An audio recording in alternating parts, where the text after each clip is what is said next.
Good evening. It's January 11, Tuesday. Welcome to episode 30. Good evening to you, Wowie. Good evening, Mark. And good evening to our listeners. I hope everyone is off to a great start this year. This is your host, Mark Yu. And Wawi Santos. And welcome to the Mark Yu and Wowie Show. A disclosure, this show is made for sharing information purposes only and not to be considered investment advice. We record once a week. I and Wowie are both physical therapists here in the USA with the same passion and interest in researching and investing our hard-earned money in the stock market. To our co-workers in the medical field who are listening, thank you guys for your hard work. On our last episode, we discussed the jobs report, the sell-off in cloud companies, the stock fund flows, and stock market sentiments.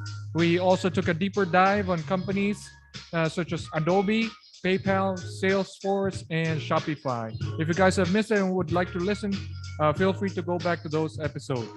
For today's episode, we are in for a treat. As for our loyal listeners, we have a special guest joining us tonight. I personally was wanting to invite him over last year, but I was only able to reach out to him recently. And luckily, he is available and we have his company tonight. Our special guest tonight has an impressive experience and knowledge in the world of the real estate investing. He does not only preach, but he walks the walk. So let's get to it. Aside from being one of our colleagues in the medical field, he practices as a licensed physical therapist. Our special guest resides in Lakewood Ranch, Florida. He loves real estate and he buys small multifamily properties. And get this, Wowie, he has 15 units at this point of time. 15 units. Wow. In addition, his hobbies include playing with his kids, a family man indeed, video games, and motorsports. Listeners, we are blessed to have no other than Mr. Bernard Sanga join us this evening. Hey Welcome, guys. Bernard. Hello. Welcome to the Thank you. podcast, Bernard. Yeah, thank you for having me, guys. I'm so excited. I'm glad we're glad to have you here tonight. Well, thank you so much for coming on this podcast. So we'll get to it. So, Bernard, if you don't mind me asking, what made you pursue physical therapy as a profession? Yeah. For PT, I was actually a patient when I was very young. I had Bell's palsy when I was 12 years old, and I had to go through the full treatment. I was going to a physical therapist almost every day. So that's the first time I kind of knew about the profession. And the profession.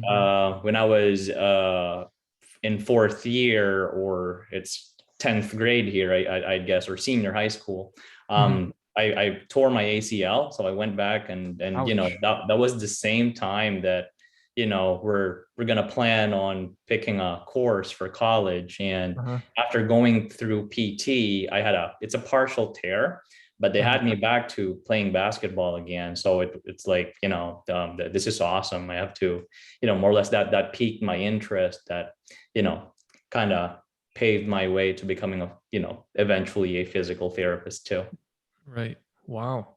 Yeah. That's impressive. So you were wearing brace, or how did you start, if you remember still? I've always it's like a long knee immobilizer for quite a while. Then after that, it progressed to the one with locks, and I was like restricted 45 degrees. Then it was progressed, but it took me about maybe 6 to 8 months of physical therapy, and since it's not a full tear, it was still kind of stable, and I was able to, like college, I was playing basketball again, although wow, it's so you had a successful, still not the same though, I gotta say, okay. but I was still able to play, so I'm happy.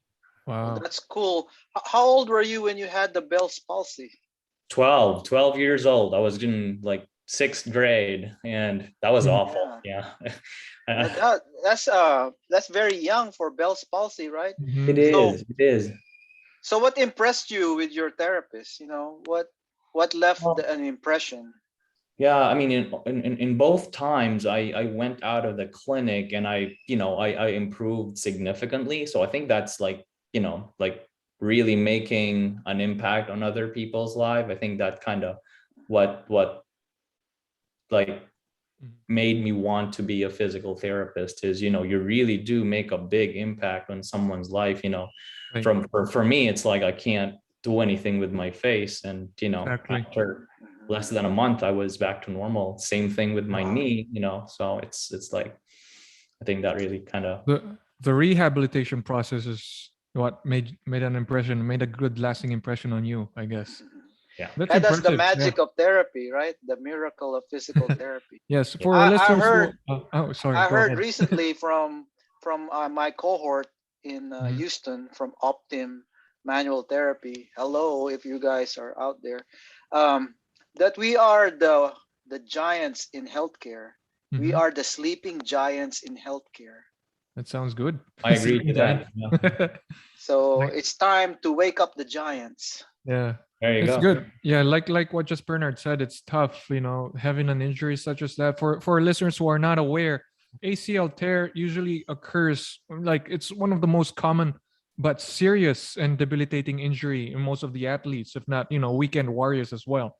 Because on our knee there are special ligaments or tissues that once ruptured, it has a lot less blood flow than the usual structure. For example, our skin. So once it's injured, it needs to be taken care of for sure.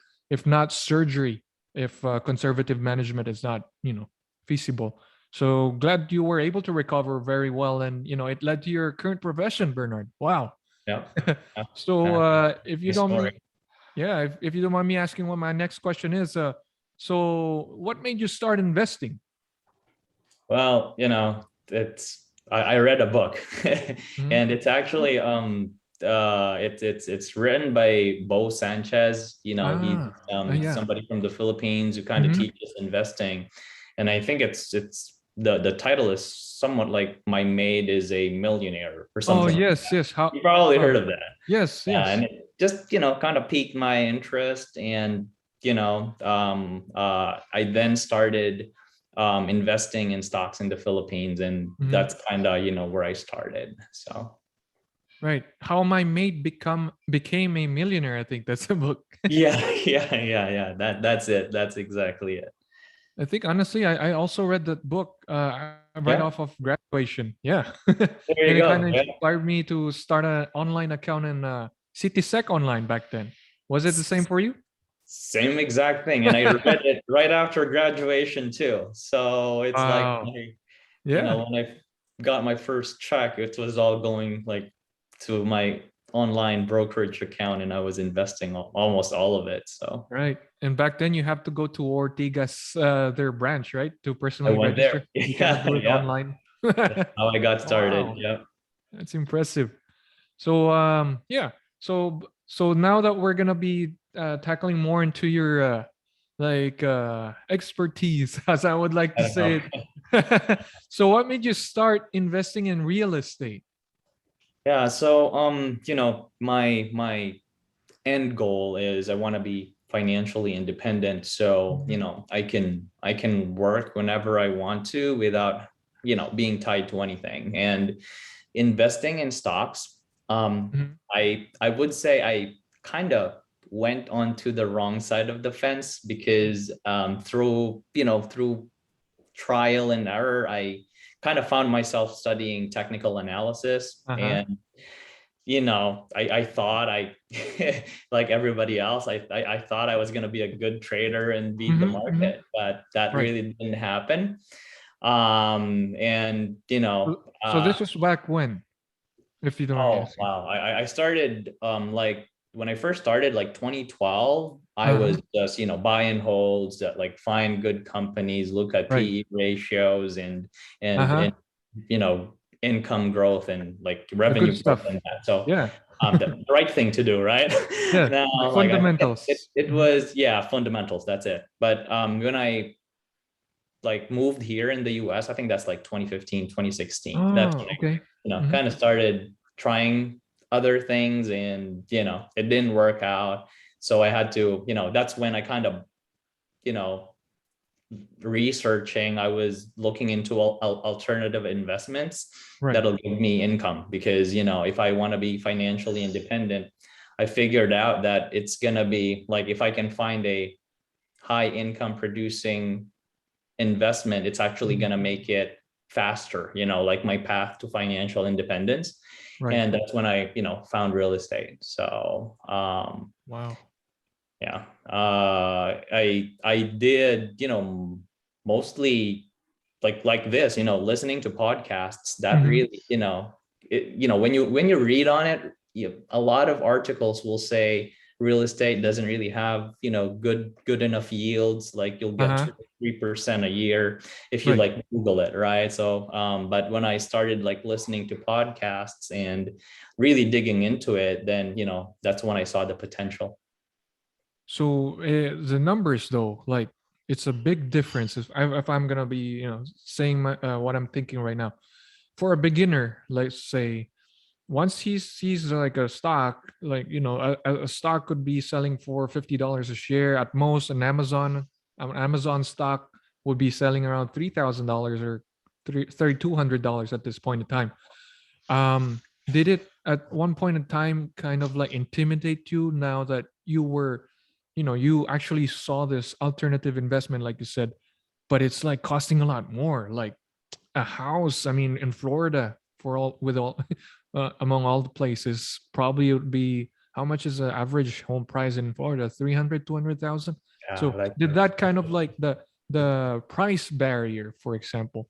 So you can buy, my comparison is like a stock, this amount, $3,000 Amazon share, and a house would be around 200,000. So what kind of like still made you try to pursue that, or at least now that you're on this kind of path towards your financial independence? Mhm. Yeah, I think one thing that kind of made me become more comfortable with investing in real estate is my family actually Mm. owns like rental properties in the Oh, Philippines. So, uh-huh. it's like I can, like, my mom still manages at least 30 units right now in the Philippines. Wow. So, it's like I have a coach, Hmm, which hmm. I would say he, more or less my mom and my grandmother who started all of it. Wow. So Really, I have it runs in something. the blood. It kind of runs, and I'm mad at myself for not thinking about it sooner, because I see it every day. I kind of lived it, but I really never turned to it until I kind of messed up with my stock market, like Right. day trading. So So yeah. yeah, so let me get back to that stock market. What is the stinging point? What's this stock that kind of like left a bad mark on you? If Oh you no, I don't mean mind. multiple, because I was, Ah, I was going at it. So like I want to buy and sell every day, and I was focusing on, momentum stocks that kind of move mm, quick, so you can get in and uh-huh. out quick. So I like Right. uh what you call that, the companies that develop drugs and stuff like Oh, that. the pharmaceuticals. So Mhm. Yeah. yep. Like I have a high a day scanner, and when it pops up, I try to trade that to just ride the wave, and Right. it didn't work out. And mind you, these companies, if it ends up with a high of the day or low of the day, most of the time these companies are very volatile, They or are. like they're just going up in the volatile for a layman. Meaning is like it just goes wherever it goes, like up by 20%, down by 20% in one single stroke in one split Yep. second. So very Yep. high risk right there. Wow, can't Oh yeah, believe that. I Yeah, was going at it. so Yeah. you're building your risk appetite by the time. So I probably think now, you probably already know what your risk appetite is. That's why you're able to like tackle more challenges such as real estate. Yeah. I think that does help a lot with, like the risk with real estate, though. It's a little bit different. Uh-huh. For one thing, it moves very slowly, so you Okay. actually Okay. have really a lot of time to plan. And Mhm. I think that's, a good thing and a bad thing in a way. So The price stability, I guess. yeah. you Yeah. won't see So you it's a won't good see thing that you have a mentor, your parents as your mentor. Yeah. That's a good thing to do, and to have. What's in my mind is, what is your first buy, and how did you came up with the capital for your first buy?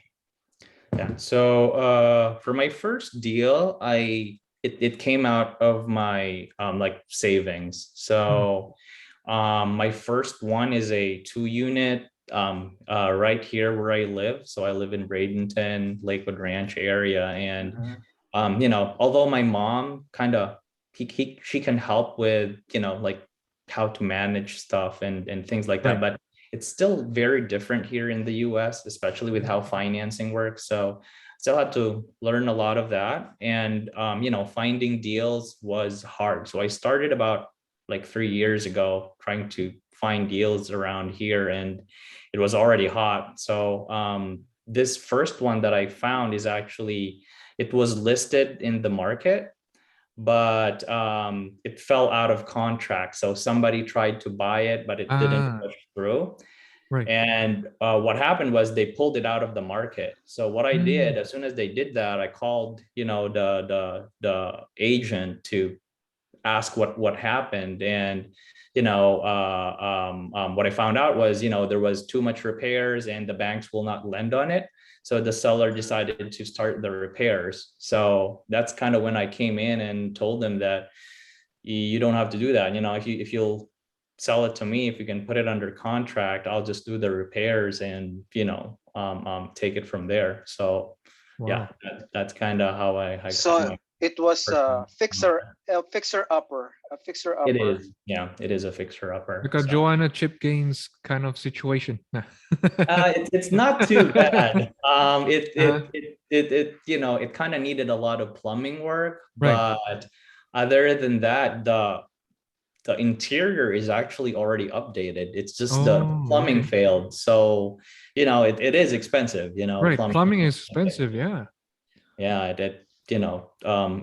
to replumb most of the house because it's leaking everywhere. So, Wow. they kind of did a patch up job, and we had to Mhm. go through a lot of walls to fix it, but Oh, the kind of previous what. So owner. did you have to Mhm. go in there and do the fixing yourself, or did you hire somebody to Yeah, do it no, for I, you? I I don't, I can't even, I don't think I can swing a hammer. So yeah, it was hired out. And Mhm, that in itself, I kind of learned a lot of lessons there too. So yeah, it's mhm. Right. hiring contractors and Mhm. tradesmen is like, it makes or breaks you. So Right.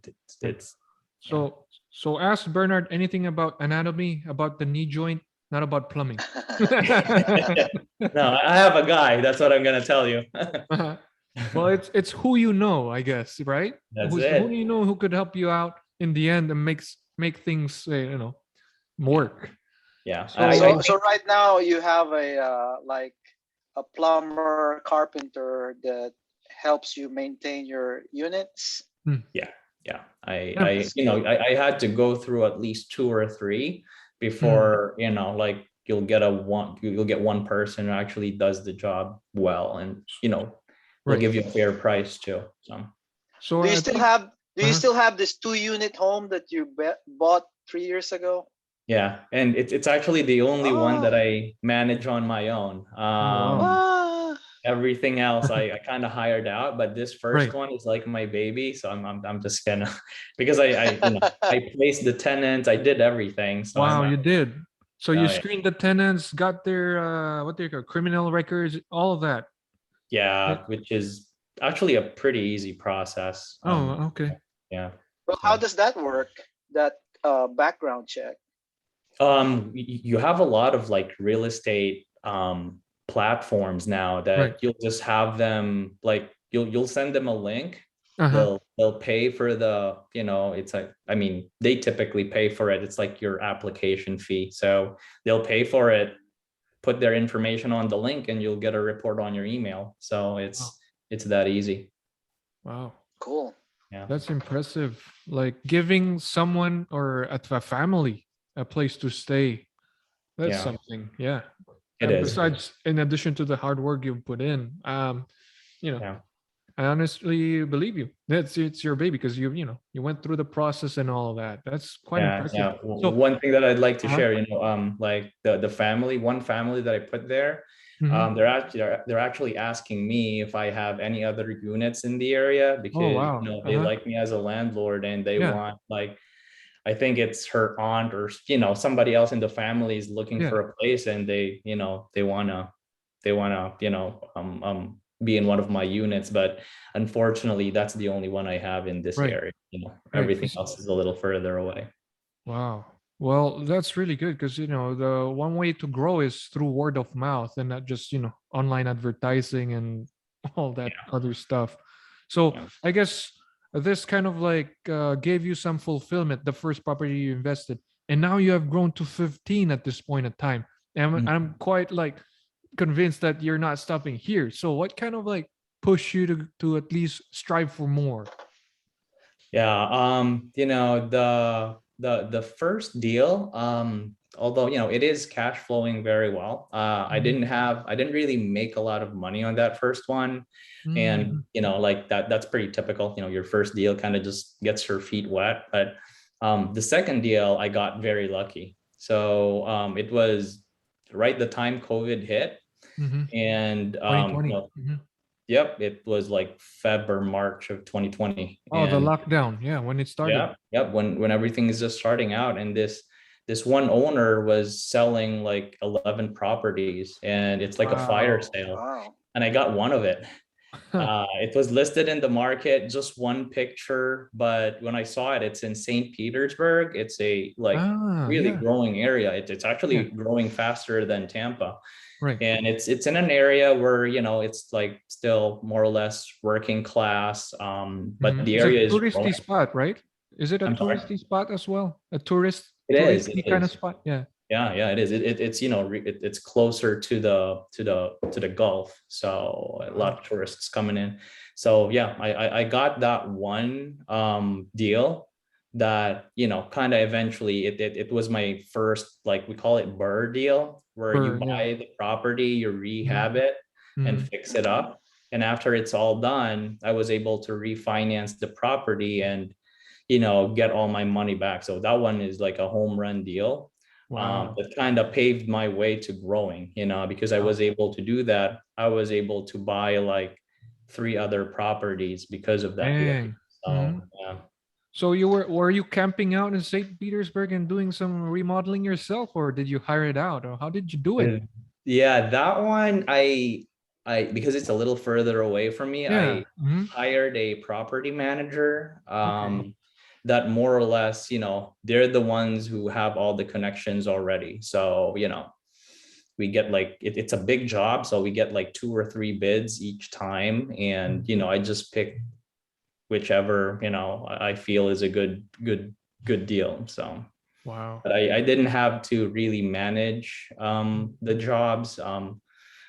I had to, still check it. Like, we have like timelines where after, let's say drywall gets put in, I Right. have to come in and just check everything. But other than that, I really don't go there to, be there when they're doing it. So Because Out, like out of go the, ahead. I'm sorry, Mark. Go Out ahead. of Yeah. the 15 units, Bernard, how many of that is, property managed by a company?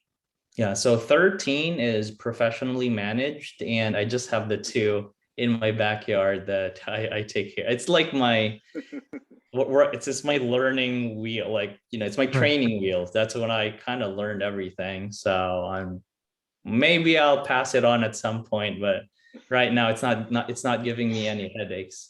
I fixed everything, so I Wow. don't really have anything else to do there.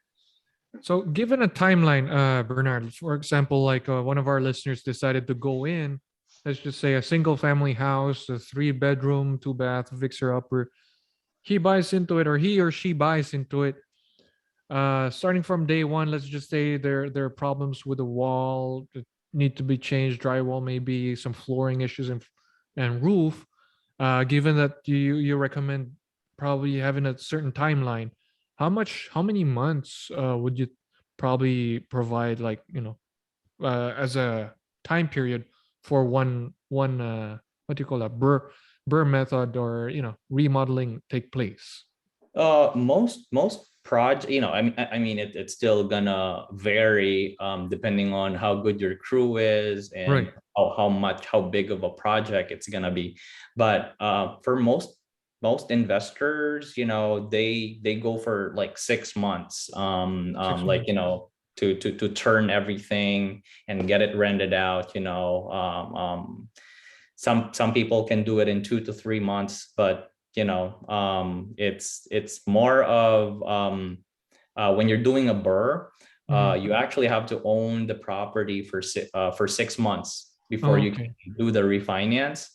Right. So that's why, that's like the typical goal is do everything in 6 months so you can get your money back in about six Right. months. So And at this point of time, a refinancing has slowed down a little bit as we have been monitoring it in our previous podcast. But would you think it's still a good time, or is there a timing aspect of real estate, or is it better to keep a close eye on what's happening, like broadly in the markets, and just focus on whatever you're working at, or do you just want to time the market, as one uh, would say? yeah, I guess, like, I don't think timing the market really works Mhm. because, we really don't know what's gonna happen. Like, Right. with the stock market, I Yeah. was 2018, 2019, I thought we were topish, like we were so frothy, it should go Right. down at some point, but it's Mhm. 2022 and here we are, right? Yes.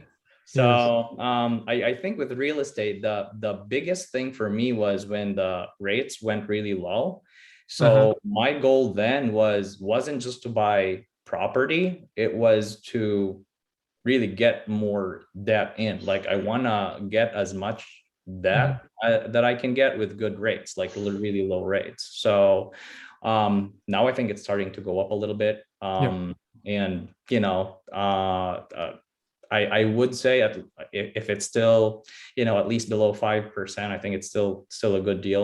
I think you'll still get a lot of opportunity where you can buy a property and still have, a lot of cash flow and yield. So Right. And for listeners who are not familiar, cash flow is like correct me if I'm wrong, Bernard. Cash flow is the remaining cash from after paying mortgage and expenses, right? that's right. So So, uh after you pay everything, including if you have a manager, your uh-huh. taxes, your mortgage payments, what's left after all that is your cash flow. And that's the main reason why I invest in real estate, Right. is to get that cash flow to cover my expenses at some point. Right. And so you'll be free to do whatever else you want to do in life. So Right. So after you collect the rent, you pay these expenses, and what you're left with is the cash flow. that's it. So, like what Bernard was saying, 30-year fix, as we're looking at, is now at least at a high for the last 6 months. So it's Yeah. quite a rise, quite a raise Yeah. previously. So would you rather? Personal question. Since I'm also like diving into real estate. Would you rather get a 15-year or a 30-year fix I would for always get a property? 30-year 30-year. fix, just Mhm. because it gives you more options. If you really want to pay it down sooner, if you Right. pick a 30-year, you can just double up on your payments, and you'll still end up paying less interest because there's no penalty if you want to pay it off earlier. Like you can do Mm-hmm. that. If Right. you pick up 15-year, then you don't, if something happens, you need more money monthly, then you really don't have an option to lower the payment unless you refinance again. So Right. I just like the flexibility of getting a Mhm. 30-year, and I can, from there I can decide what I want to do with it. That makes like perfect sense for sure. How about you, So Wawi? at What this did you time, get? Because you just bought a house, right, Wawi? Just last month. You just closed in your second home. There in Thailand. yes, I did. Yeah, yeah. So I just bought a home. So there's a place for my daughter to stay because Right. my family is growing. We have a new baby. My sister-in-law just had a baby, and Congrats. uh, Uh-huh. That's yeah, so they needed another room. So they kicked out my daughter. So did you get And a 50 now year or a 30 year I for got a that? 30 year, 30 I got a year. 30 Okay. year mortgage. It makes more sense, just like Bernard said. Yes. And now, without even what do you call this, planning on it, now we have somebody renting a room. Wow. Okay. Like and it's like right now it's like $250 for the room a month. Hmm. Hmm. And really we were not, I wasn't planning on that, but Yeah. it just, so I guess I'm interested, I'm really interested in You're now a this. landlord, Wowie. There you go. Somewhat. Beginner steps for landlord, Yeah. That's good. Well, since I've been here, we've been, let's see, we've had like 4 homes here in the United States Wow. Hmm. since we've been here, but we've been offered to buy some properties that we can rent, but I am so scared, right, Hmm. of the, responsibility and, Right. how much capital you're putting into it. But now it makes more sense to Right. do that with the low interest right now. And so Mhm. that goes into my next question for Bernard. What are the pitfalls, and what do you typically look for a rentor? Yeah. So, I think for when you're investing in real estate, like the biggest pitfall is really when you can't cover your mortgage. Like, that's Mm. like the worst thing that could happen Right. is if something happened, the property gets damaged, you can't get a tenant in, and you don't have enough reserves to cover everything. So I think that's one thing that you really have to be careful. Whenever you're buying a property, you always have to set something aside just for reserves. Like Mhm. something breaks, you want to make sure that you have money to cover everything. So with the tenants, you can because of how easy it is to run background checks and that, Mhm. you can see their credit report. I typically require you know my managers actually do it, not me, but I think it's 680 at least, or Right. 700, depending on the manager. And you have to have at least 3 times, like if your rent is about 1,000, Mhm. you have to be bringing in at least $3,000 for your income. So again, I think that's Mhm. just for safety, that they'll Right. have enough income to cover the rent payments. So Mhm. Right. Those are really good tips, Bernard. Thank you for sharing. yeah. So proceeding on to our next question, what would you tell your younger self who is still in his early 20s, or any advice to your younger self? Stick to the fundamentals, number one. But yeah, I really wouldn't change anything. Like, I think the mistakes I made, I kind of learned a lot of lessons with that too. Like when I was trying to, you know day trade, I did learn a lot of valuable lessons there, like really tracking your trades. I was journaling everything, all my mistakes. Mhm. And that's like same thing that I'm doing now with real estate is, I do try to like really know where, what the right things and wrong things that I'm doing, so I can change it right away. Right. But if I would give one advice, I Mhm. I would say just, um, be more present. Like I'm a little bit like I'm very anxious about the future all the time, and I think Mhm. that's one thing I'll tell my younger self is, be a little bit more present, and enjoy the ride in a way. So Right. you're not always looking at the future. And Mhm. they say, like, most people look at the gap, and they're not looking at their gains, and that kind of Mhm. makes people less happy. So I think that's the one thing I'll mention to him. Right. That's pretty deep, Bernard, but yeah, that makes a lot of sense. It Especially, kind of came from a book too. So yeah, I don't- like yeah, being a person like in trying to be in charge of your destiny, you always want to get from point A to point B. that's it. So, Mhm. but it's better like what you said, just be more at the present. Like it's like the journey between point A and point B. You probably might as well enjoy that journey as Mhm. your time Yeah. passes by. Yeah. Yeah, I And like what he said about right. being present in the moment, Mm-hmm. because you're less likely to be anxious if you're not thinking about either the past or the future, True. but just you know being in the moment, and you'll be more probably better to respond to whatever happens. And I like the way he said, you know, about being more agile, Mm-hmm. for change. And I think if you're not worried about what's going to happen in the future, I mean, we all do that, but if you're present in the moment, I mean, you're more likely to be more agile and more, responsive to whatever happens. Yeah. Right. That helps a lot when you're investing. Right. You really have to, like I said, you have to be more or less flexible and pivot Mm-hmm. whenever the environment is changing, the investing environment is changing. So you guys, you do a really good job analyzing all the data, and that really helps a lot of investors. I Mm-hmm. know your listeners are very thankful for all the help you guys have done. So Oh, thank you, Well, Bernard, well, for the thank kind you, words. Bernard, for that. So going on to our next one, what is your favorite book, Bernard? yeah, I really thought about it, and I Mhm. really can't pick one. Like for me, my favorite book is the book that I kind of need for whatever phase of my life I'm dealing with.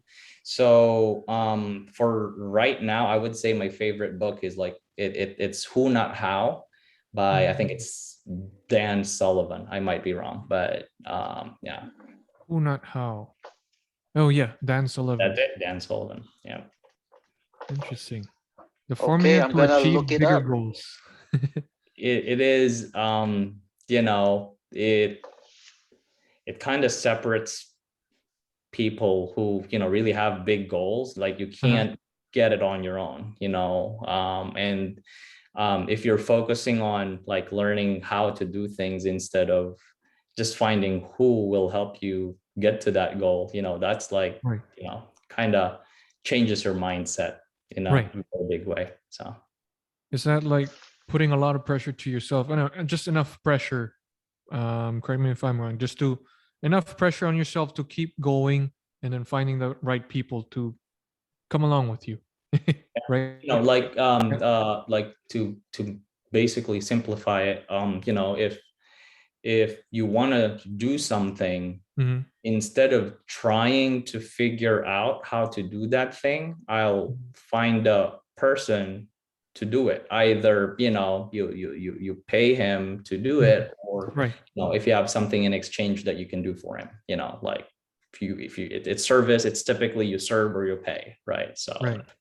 so it kind of makes all the things in your life, if you really think about it, everything that you do, you can hire out in some way. So Like outsource it to someone else. outsourcing, we have a lot of VAs that can do a lot of good things for your business. So Right. VA is like virtual assistants, right? yeah, Yeah. Makes they can do sense. everything. Yeah, Yeah. they can do your shopping if you want them to do that. Yeah. Well, that's cool to know. That's resource and synergy. Hmm. So knowing who to go as your use as your resource for whatever project you're going into, a reliable resource that forms synergy and connection. Hmm. And that's what business is all about. It's about connecting all these resources into your own business. Hmm. Um, well, I have a question for you, Bernard. What makes you like, Elon Musk likes to use the word maximum. He wants to feel maximum human. And for him, it's like uh, techno music. So, what makes you feel maximum human or Huh. happy? Well, I think for me, I'm like, I want to be as efficient as possible. Like when I'm trying to get to something, I want to always try to take the shorter path. And, I think that's one thing, with real estate, I think it's the most efficient way to financial independence. It takes a lot more work, compared to stocks. Stocks is, much easier. You do have a lot more headaches when you're owning rental property. But, as long as, for me, as long as the risks of owning the property, like as long as the returns will outweigh the risks, I would go for it.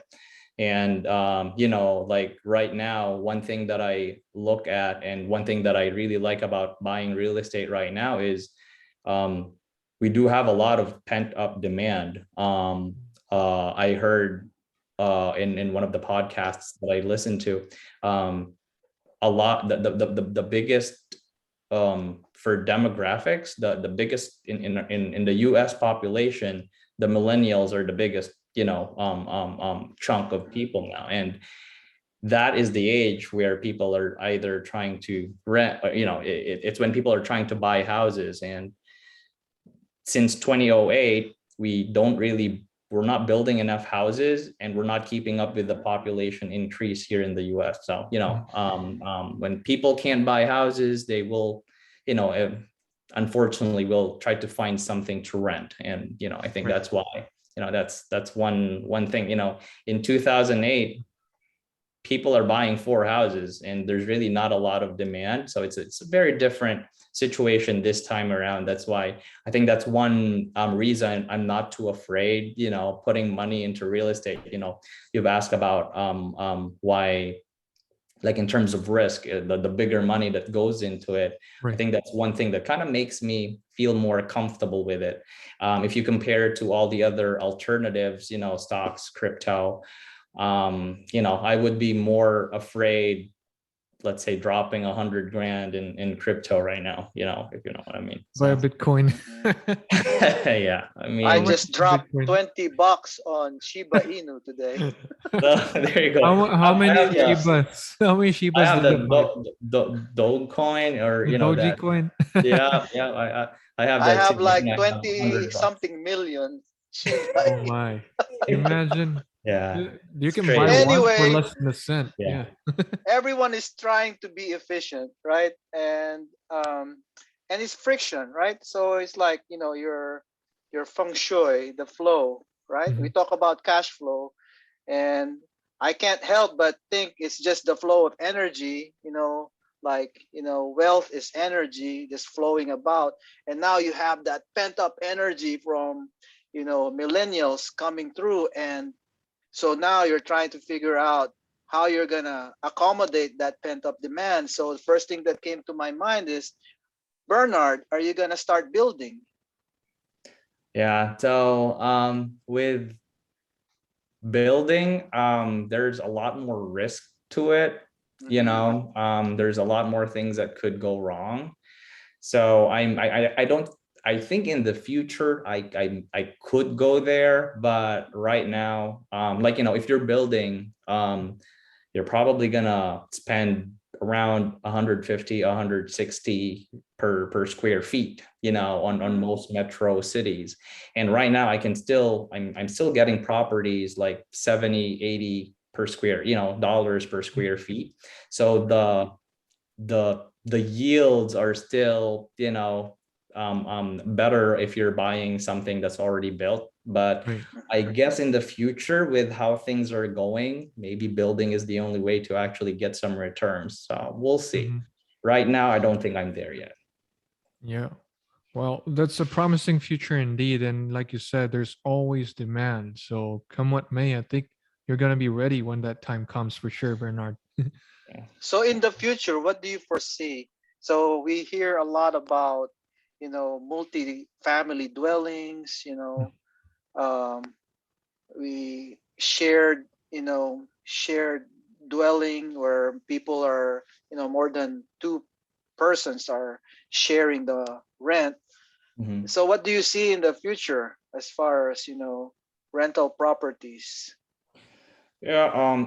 I think the multifamily like properties are still gonna be, more or less they're gonna do very well throughout, the biggest, I think the biggest fear for most investors is the interest rates rising. If the rates start rising too quickly, then people can't really buy, even investors, they can't buy as much, and the purchasing power is going to go away. So Right. but I think even if that happens, I think because of the pent up demand, and because we cannot build enough houses for people, I think most investors will do well in multifamily.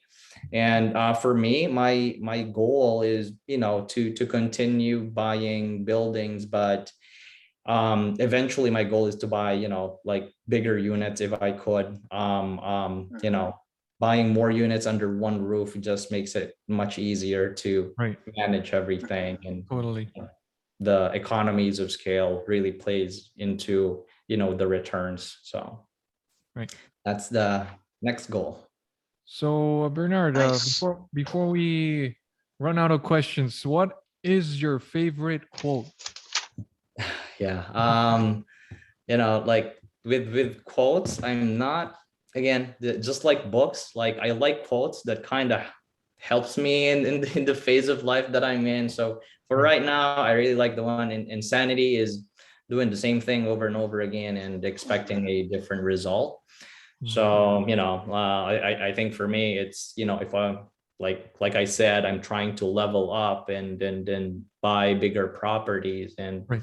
there's going to be a different set of rules that goes into that. So I have to stop looking at the small properties for one, because it's Right. like you kind of get pulled into what you're comfortable with. But yeah, that's what I kind of makes a big impact on me right now. So Right. I So kind of remember back in a couple months ago, Bernard, when I was like, oh, wow, we just a go brief go ahead. background, I guess. Yeah, because previously I got in touch with Bernard, me reaching out to him through Facebook because I've been seeing his post about real estate. And I'm like, this guy is like, really like into it.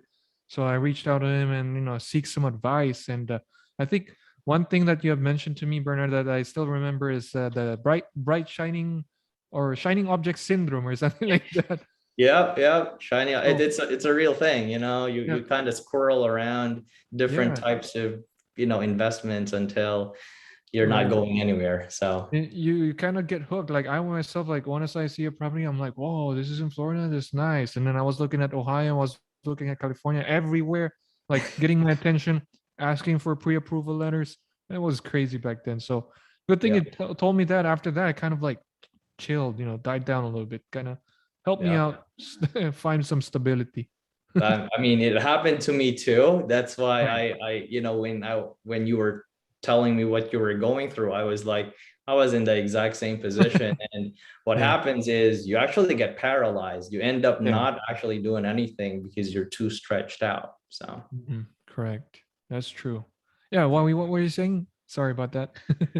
Oh well, I already forgot, but I Okay. think the horizon is really, uh, I mean, great for the United States. And I Mhm. live in the rural East Texas area, and I see, things are moving down my way too, as far as Mhm. growth.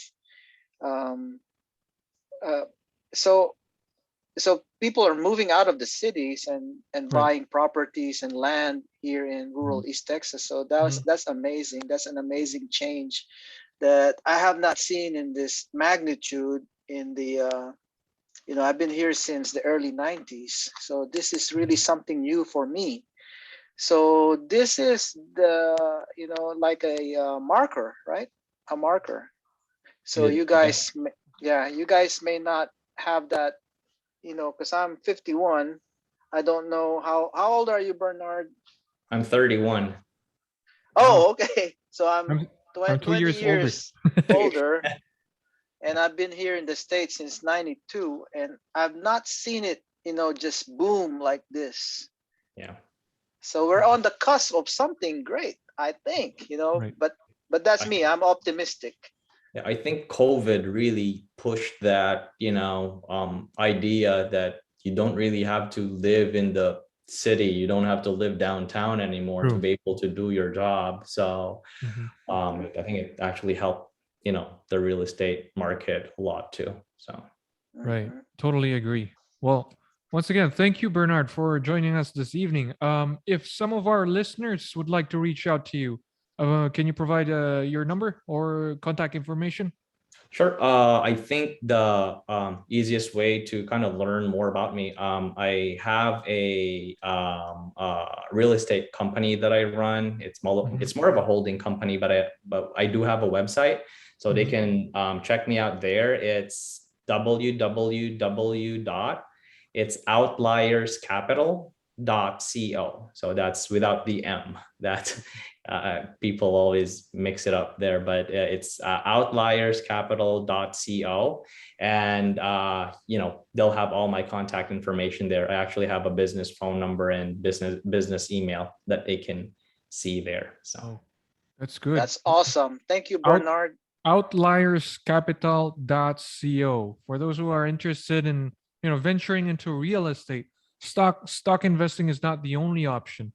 As Bernard has, forayed into this investment vehicle, getting from one place to the other for sure, seeking financial independence.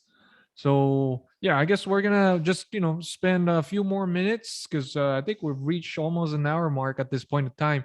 If you want, Bernard, you can stick with us, or would you want to stick with us, or it's up to oh, you. sure. Yeah, no Yeah. All problem. right. So as we our loyal listeners have been made aware, always we roll through things, current events, and financial information. So I guess with my plenty of slides up here, but we're just gonna tackle through a couple, including the roll the clip segment, which is a brief interview of like the bright minds of Wall Street, and just trying to figure out what they're up to at this point in time. So just earlier today, as Wawi and I have been sharing in our messenger group. If you guys would like to join, just message us at markywawishow@gmail.com. We share some information over there as we go on with our business during the day, some Wall Street highlights and such. So this morning, Federal Chair Jay Powell was in the podium once again, and he's not afraid of like saying the words now that inflation is no longer transitory, is probably going to stick around, and as well that there might be more rate hikes coming up soon. So that's one thing to keep an eye on. As I was listening to a radio interview earlier, they were interviewing, I think, Ann Sonders or somebody like a Wall Street expert. Like she pointed out in an article recently that if the Federal Reserve starts to rate hikes in any given year back in the 50 years since World War II, stock market doesn't really perform that much or very well or turn out to be positive in that year. So we're still in January, 11 days into the new year, so it's quite a long ways to go to see what the outcomes would be. But yeah, Federal Chair Powell says on this CNBC article published earlier, says rate hikes, tighter policy will be needed to control inflation. So that likely will entail interest rate hikes, tapering of monthly asset purchases, and a smaller balance sheet. There's a quotation here that I would like to point out as I was able to browse through this before our recording today. Powell also faced questions. So here it is, quote unquote, from Federal Chair Jerome Powell. If inflation does become persistent, if these high levels of inflation get entrenched in our economy and people's thinking, then inevitably that will lead to much higher monetary policy from this. That could lead to a recession, and that will be bad for workers. So he's no longer sugarcoating this. So once we see more rate hikes than expected, which currently we are now, at least in terms of surveys, at 80% chance of a rate hike by March, shown in this graph provided by Charles Schwab. This is according to all of the research that they've been doing, and also from Blanco Research. We are now 80% chance of rate hike by March. That's the first rate hike since the COVID lockdown, and currently we're expecting at least four. by the end of this year. So more than that, or if need be more to control the inflation, which currently we're at the highest point of time in the past 30 years, right? While we have, correct me if I'm right, 28 or 30 years. If Federal Reserve needs to rate more hikes, he's no longer sugarcoating this, but it could lead to a recession and ultimately be bad for workers, and not to mention our investors as well, U.S. retail investors, because market could dip quite a good amount. He did say that he's gonna use everything within policy to make sure that inflation does not get entrenched. Right. And regarding 4 rate hikes this year, recently I think just today I heard that it may be just 2, according to some analysts. Right. So this going back and forth between 4 and 2. So we'll see. But definitely inflation is here. So Right. definitely they have to do that. Yeah. I agree. That's pull back. Yeah, it's definitely eating into our savers' pockets, and people who are just making minimum wage. Although we pointed out in our previous podcast, they generated about 4% increase in wage hikes, but inflation has reached at least 9 or 10% at this point in time, according to Bill Ackman. So now we're gonna roll the clip. This is an interview, just happened this morning. This is under CNBC with 2,500 views. Understanding risks associated with Jerome Powell's Senate testimony. So let's roll the clip. Good morning to you both. Liz Ann, I'll start with you. I mean, we did see that hawkish pivot by Fed Chair Powell back in the end of November. We had the Fed minutes last week that continued to gyrate markets as well. What are you looking for in terms of commentary, potential guidance from the Hill today? So, I suppose he'll be peppered with some questions with regard to policy, as opposed to what might be the standard questions associated with the reconfirmation. You had Lauren Mester out this morning saying she is sort of penciling in 3 rate hikes. You have the market expecting at least an 80% chance of 4. So, the pressure is on, and a lot more discussion, especially in the aftermath of the release of minutes, about not only potentially ending tapering sooner, but initiating quantitative tightening in conjunction with rate hikes. So I think that's been the reason why we're seeing the weakness in the market that we have so far this year. Andrew, I want to get your thoughts on this as well, especially when we see a chart of the 10-year yield right now. We saw it testing that 1.8% key level earlier in the week. We saw the downdraft since the start of the year in tech and growth, this big rotation into value. Is that something that continues here, or do you think we're going to continue to see this push and pull between growth and value as the market digests a tightening Fed? Yeah, great question. So look, I think you have to bifurcate growth into the uber growth stocks that are trading at multiples of sales, don't have cash flow or earnings, and the large cap tech stocks that generated great numbers last year. I think those stocks are attractive. They've sold off here. The uber growth stocks are down a lot, but they're still trading at a very high rich multiple. So I wouldn't step in there. So I do think there is an opportunity. Look, we're going into earnings season. Right now, the market is focused on the Fed, understandably so. But the story of last year was earnings were up, the revisions were up 27%, the market was up 28% because corporate fundamentals were better than what Wall Street expected. And I think that's a great setup. We're about to see corporate earnings being reported again, and no one's focused on that. We're focused on the Fed. Andrew, that being said, we're going to have a look back there. What I'm wondering about is the guidance, which, it's not completely clear to that many people it's going to be as good as it was last year, to your point, of up 28% versus what people expected going in. No question, David, no question. But until proven otherwise, I heard you had a great interview earlier today, right, with Paul Tudor Jones, and the CEO of Accenture. And Paul Tudor Jones talked about the concerns about the Fed, and then you pivoted to the CEO of Accenture, and she said the economy's great. Economy's doing really well. So I think the point is that's the struggle this year. We're going to struggle between the Fed and good corporate profits. And to me, when we're too focused on the Fed, you got to pivot and say, hey, wait, are there companies out there that are doing better than what has been whitewashed recently? And so I don't know when it stops, David, but I'll tell you this much, all the people that said earnings revisions are going to stop going up, boy, they've been, they were stampeded by the bull last year. And until proven otherwise, that's where I'm going to come out. So he says bifurcate from growth stocks, but still finds the big tech stocks as attractive at this point in time. So, but still, he says it kind of like don't go against the trend, some sort of like that. What do you think, Wowie? Oh, you're on mute, Wowie. Sorry. I said tug of war, and I know Right. we're still have a supply issue that is not yet met. Just know that we still have a lot of M2 that people are holding. People that have earned a lot from the stock market, for one, have all this money to spend. And where are they going to spend it? Right?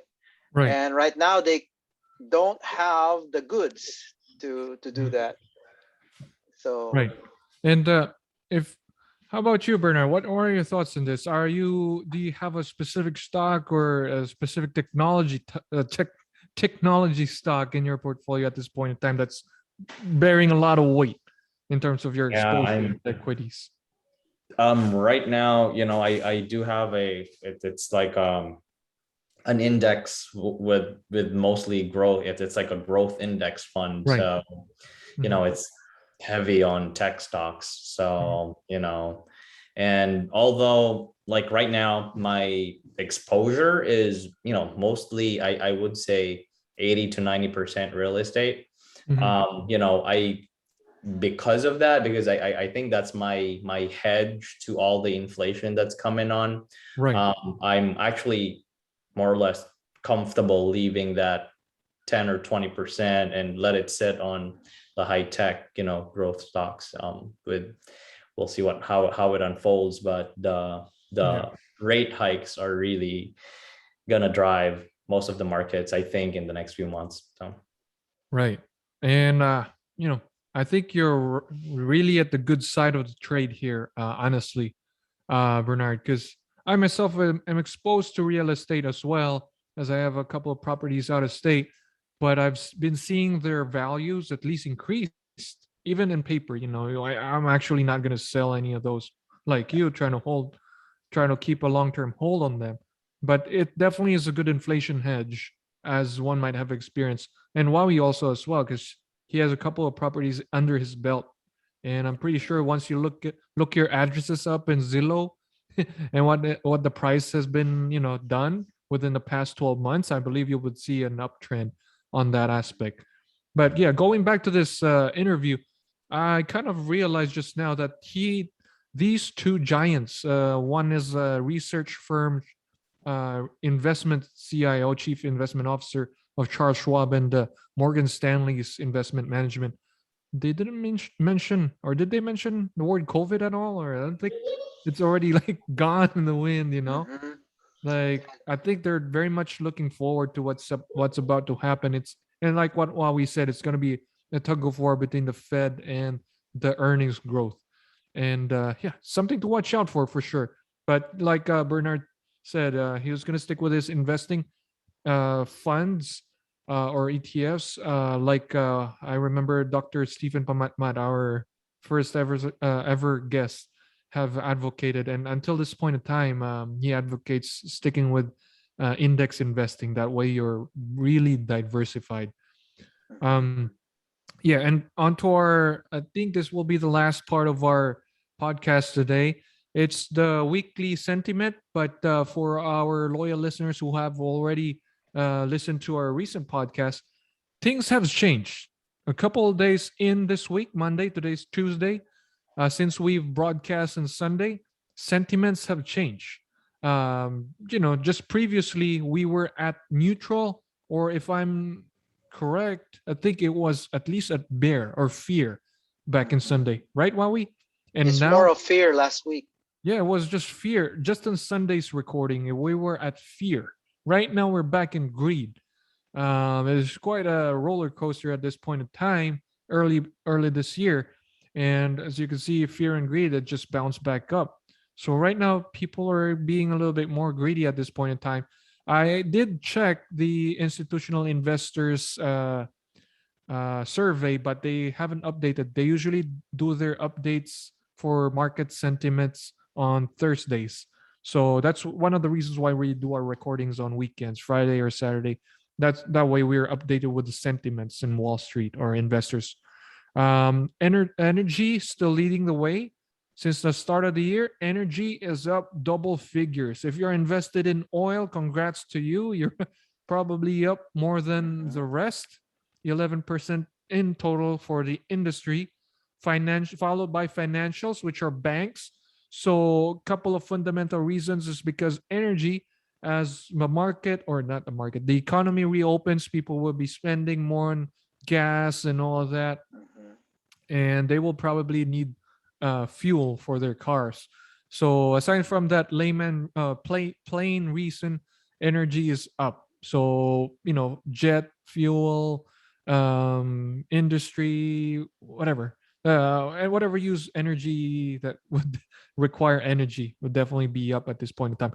Financials, for plain and simple, banks, they try to give at least less than 0.1% for savings interest while they gather all of our deposits, and then they rent it out to investors and business people at a higher interest. So the higher the interest, like the Fed funds, what's going to happen in the coming months, the better it is for banks. They kind of like earn more from that as a result.